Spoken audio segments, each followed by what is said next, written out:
Hey guys, Scott here with a new beer dissection video for you. What I have today, something that I've seen for many years but never had myself.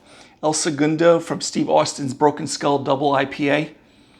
Okay, a buddy of mine was out this weekend, got some local beers from some breweries, stopped at the local beer store. This double IPA is coming at 8%, so it's kind of right spot on in the double IPA territory. I've seen it for quite a bit. Maybe I thought the can looked a little different. I mean, I'm not an expert on El Segundo Brewing Company, but, I'm presuming this is either the same beer or very close to it. Maybe they make more than one variety of it. What you're holding in your fist is a little treat me and the guys down at El Segundo Company put together for you. So Steve Austin, obviously in compilation, similar to my beers that I have other compilations from other bands. And why am I drawing a blank on the band that I had? But I'm sorry, it was Rush. I have a bunch of beers that Rush produced in collaboration with Henderson Brewing Company. I have those videos up there. I don't know why it failed me there for a second. This is a double IPA, Broken Skull double IPA, Steve Austin in collaboration with El Segundo Brewing Company. All right, I've seen it for years. Again, I thought it was like more of a tan can, but again, this may be a different one. So let's crack this bad boy open. Got nothing special here is glass-wise. I usually like to do these in tulips. I just have my brewing company shaker pint here, so I don't particularly like IPAs and shaker pints, but for today we'll do this. What I have here, I pour more aggressively, so I apologize for the extra head and aroma. White head, dense, pretty tight bubbles. We're looking at a straw to light gold color, pretty clear, some chill haze there. However, you're dealing with a lot of hops here in a double IPA, usually 70 to 100 IBUs. And you're going to get some hop matter, and maybe even they possibly, I don't know the grist on some of these beers, so they may be even using some wheat with protein to create a little bit. But it's for the most part, it's clear. I think their intention was to be somewhat more on the clear side. Let's take a sniff of the aroma. Oh, very nice. This is kind of like a little citrus, a very light grapefruit. But there's a little pineapple in there too, so you kind of got a cross between citrus and tropical fruit. Slightly dank. Pretty nice though. I didn't check the date on the can. I should have probably checked that before we started. But the malt, a light toast, maybe cracker, even like a Ritz cracker. Sorry about the glare on the video today. I just couldn't time this out right for the sun not to come over my shoulder. And I like to keep that neutral background. Okay, citrus, grapefruit, like I said, little pineapple, tropical fruit, and the malt character I just explained to you. But it smells pretty nice, guys. Take us, cheers.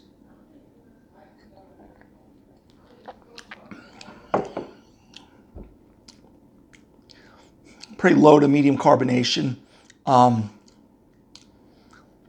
We still get that bread crust, light toast, cracker type of malt profile there. There's definitely some pronounced bitterness. You still get kind of like light grapefruit. I even get like a grassy component to it, which I don't particularly like the grassy side of things, but it's pretty good. But the bitterness is definitely pronounced to assertive bitterness here. I don't get alcoholic warmth, and I think I said it was roughly 8%. I won't pick the can up here again. Roughly 8%, which I usually get some heat to it, but it's not solventy or really harsh. But you definitely get that fruit. Almost get like lemongrass on the nose also.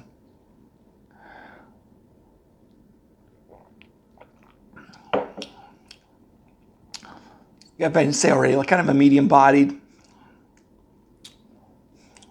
Let me check the date on this if I have it. That's before September 2023. I'm filming this in almost mid-July of 23, so I think we're still pretty fresh. It actually drinks a little bit lighter than what the ABV was on this, and I wish I would have remembered what I said to you guys in the start of this video. But pretty nice. I don't see it here. Again, I'm sure I mentioned it in the beginning of the video, so I won't spend too much time discussing it.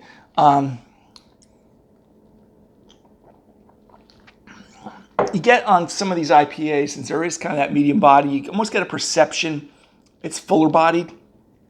Because on this one, because I think there's some residual sweetness in there, yeah, I almost sometimes get this like coating of like, it's like almost like a filmy coat on my tongue. I don't particularly like that, but I'm not going to take away from the beer. On the aftertaste, you're still kind of left with that tropical fruit, citrus blend with the pineapple and the grapefruit. No real astringency, which is great. Drinks, I think, a little lighter than what I said on the ABV in the beginning of the video. I can see why people like this beer and why it's so popular, even though it's the first time I've had it. Listen, guys, and today's beer dissection, again, is Steve Austin's Broken Skull Double IPA. It's good. I mean, overall drinkability, I mean, I'll give it a good B plus, A minus. If I compare it to a lot of IPAs, like we're talking about Hill Farmstead and Equilibrium, I'd bring it down a little bit, like B plus range, B plus.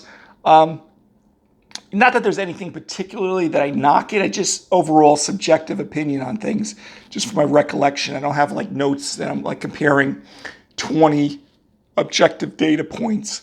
But what I like about it is pretty smooth, not really blowing you away with the alcohol, even though it is a double IPA.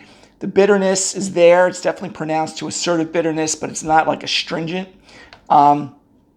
And has enough carbonation to cut through certain things if you were going to pair this with some food. I'm probably not going to go into too much pairing with this today. But if you like tropical fruit, citrus IPAs with a little bit of a malt backbone, this one be for you. It's not quite the malt backbone of a West Coast IPA that has a little more, bread crust, graham cracker, challah bread type of thing. It's kind of a little bit more like white bread, light toast. I could even argue if someone wanted to say it was more doughy than that, but there is some backbone to it. So anyway, guys, the first time I've ever had this beer dissection, El Segundo, Steve Austin's Broken Skull Double IPA. I'm going to enjoy the rest of this can. Pretty good beer. Anyway, till next beer dissection video, have a great day. Take care. Bye-bye.